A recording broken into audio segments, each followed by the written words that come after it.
Episode 4। সমসময় জাতীয়তাবাদী আন্দোলনের প্রস্তুতিতে নিজেকে সম্পূর্ণভাবে নিযুক্ত করলেন অরবিন্দ।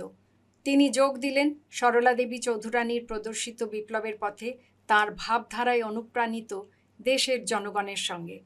সেই সময় তাদের পাশে এসে দাঁড়ালেন সিস্টার নিবেদিতা, স্বামী বিবেকানন্দের অনুগামী। তিনি জাতি, ধর্ম, লিঙ্গ ভেদাভেদ ভুলে ভারতের জন্য নিজেকে উৎসর্গ করেছিলেন। অরবিন্দ, সরলা ও সিস্টার নিবেদিতার মধ্যে ছিল এক অভূতপূর্ব বন্ধন। একজন ছিলেন আন্দোলনের নেতা আর দুজন ছিলেন পথপ্রদর্শক, যারা স্বাধীনতার জন্য নতুন পথ দেখিয়েছিলেন। একজন তরুণ বিপ্লবী ক্ষুদিরাম বসু, প্রফুল্ল চাকি জেলাশাসক কিংসফোর্ডকে বোমা মারতে গিয়ে ভুল করে অন্য গাড়িতে শ্রীমতী কেনেডি ও তার মেয়েকে বোমা ছুঁড়ে মারলেন। তাদের মৃত্যু হলো। ক্ষুদিরাম ধরা পড়ে প্রাণদণ্ড পেলেন।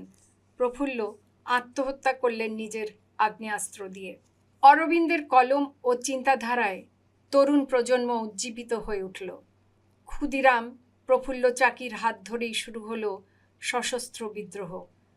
বোমার উৎস খুঁজতে বদ্ধপরিকর ব্রিটিশ ও ভারতীয় পুলিশ চিরুনি তল্লাশ করে কলকাতার নানা মহল্লা থেকে অরবিন্দ, বারিন, উল্লাসকর সহ ৩৭ জনকে গ্রেপ্তার করে।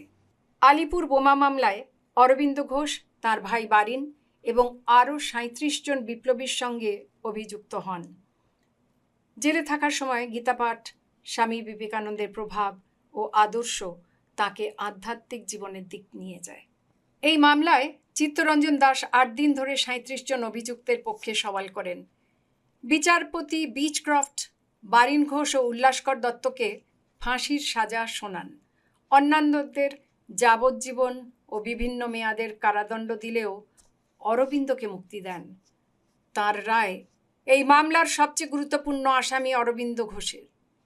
তিনি সেই আসামি যাকে অন্য যে কোনো ব্যক্তি এর চেয়ে প্রসিকিউশনে দোষী সাব্যস্ত করতে উদ্বিগ্ন এবং কাঠগড়ায় তার উপস্থিতির কারণে মামলাটি যে অনেক আগেই শেষ হয়ে যেত তার কোনো সন্দেহের অবকাশ রাখে না। কারণ ওর বিরুদ্ধে মামলা চালিয়ে যাওয়া খুব সহজ নয়। মোদ্দা কথা হলো, তার লেখা, বক্তৃতা, যেগুলো নিজের দেশের পুনর্জীবন ছাড়া আর কিছুই বলে না, এই মামলায় তার বিরুদ্ধে সঠিক তথ্য ও প্রমাণ পাওয়া যায় না। যে অরবিন্দ ঘোষের কথাতেই অনুপ্রাণিত হয়ে ক্ষুদিরাম, কানাইলাল ও শৈলেন এই ৩ জন ইংরেজ বিরুদ্ধ কাজ করেছে। তাই আমি মনে করি যে এই মামলাটিতে এমন প্রমাণের অপূর্ণতা রয়েছে যা তাকে এত গুরুতর অভিযোগে দোষী সাব্যস্ত করা যাবে না। অতএব অরবিন্দ ঘোষকে সসম্মানে বেকসুর খালাস করে দেয়া হলো। অরবিন্দ ঘোষের অভাবনীয় মুক্তিতে ব্রিটিশ রাজ মোটেই উল্লসিত হননি।